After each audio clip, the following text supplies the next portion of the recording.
Good evening, Manchester.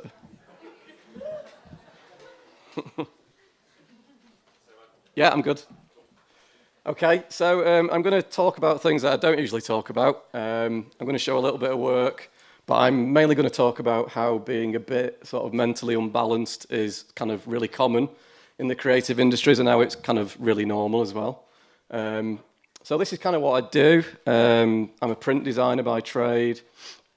I've been doing a lot more recently sort of music-related design work, and I'm kind of obsessed with print and artifacts and kind of the physical things rather than kind of digital. I mean, I still do like web and digital, but kind of my passion is kind of print things. Just to give you some context, I graduated from Manchester School of Art in 1999. I worked at a busy studio in Manchester for 5 pretty solid years. And then since then, I've kind of worked for myself and kind of run my own kind of company. So I used to do a lot more kind of corporate commercial graphic design, and I never really intended that. I just kind of got dragged into it. People kept asking me to do those things. So as long as people were asking, I kind of kept doing. But like I say, just recently, a lot more kind of bands have got in touch with me, and because vinyl's made such a big comeback, I'm kind of doing a lot more of that stuff now. And I just find working with musicians, they have their own creative process. I just find that they're a bit more kind of open-minded from a client perspective. Dan Thompson did that bit. What a coincidence, Dan. And I'm not really motivated by money. I'm kind of motivated by interesting people and kind of working on interesting projects. So, you know, I can work with major label people and people who are unsigned. I also suffer from this. This is a real thing. It's on Wikipedia, so it's true. I'm quite confident socially, but sort of in my work, I have this running gag that I fluked it for 18 years, and that at some point someone's going to find out that I haven't got a fucking clue what I'm doing. And it leads back to my mid-20s, not that I was Nicolas Cage, but I had a total meltdown in my mid-20s. I did 5 solid years at a studio, and there was nothing else. And I just burnt out, and I got diagnosed with obsessive-compulsive disorder, depression, and severe generalized anxiety disorder, all in one go. My parents didn't take it very well. They really didn't know how to deal with this kind of thing. And I think getting diagnosed just kind of made me realize that what I was experiencing was actually real. I wasn't imagining it. And it's very common in the creative industries. I think creative people are wired up differently, and we're much more vulnerable to this kind of thing. So I did CBT, or cognitive behavioral therapy. This was my first sheet. The idea being that you tick everything that you think relates to you, and I ticked every fucking one of them.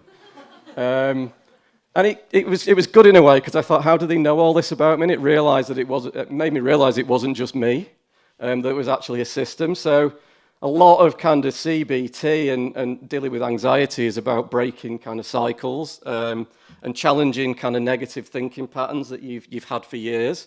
And once you know how anxiety works, it's actually doable. You can actually stop it, and you can actually change it.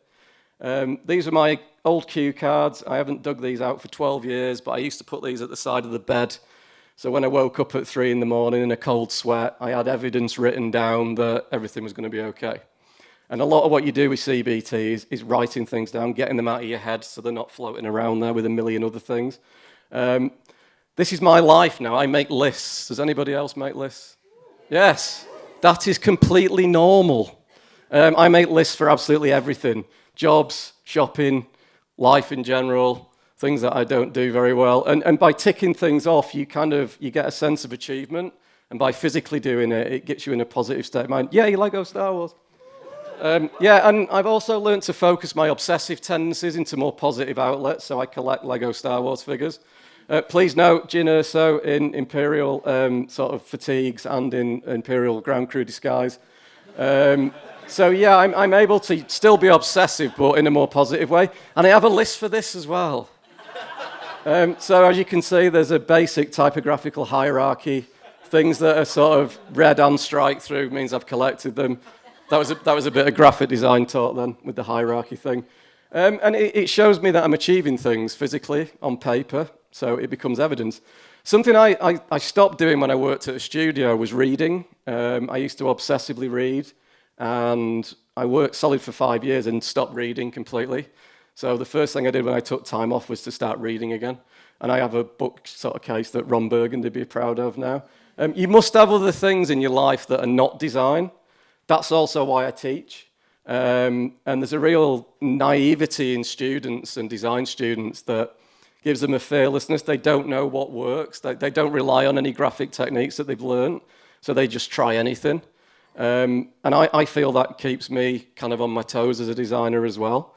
And I mean, some of the stuff you see is incredible, and I feel privileged kind of to work with them every week. And, you know, the bastards probably don't realise that or appreciate it. But, you know, I think it really does help me stay fresh because I see things I've never seen before when I work with those people. Something else I've learned is that kind of getting in design books and all that kind of thing, it means jack shit. You know, these are all books that I've had working, but it doesn't mean anything. It doesn't make me a better designer.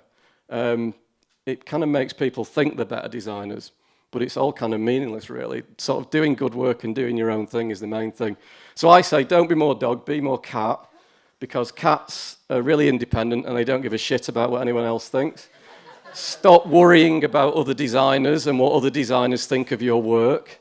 Embrace your weirdness. The weirder, the kind of better, I'd say. There we go. Okay, so it's okay to not be okay. Like I say, mental health issues are incredibly common in the creative industries. So get used to saying no a few times, embrace your geekness, enjoy what you're doing, and just kind of get on with it. That's it.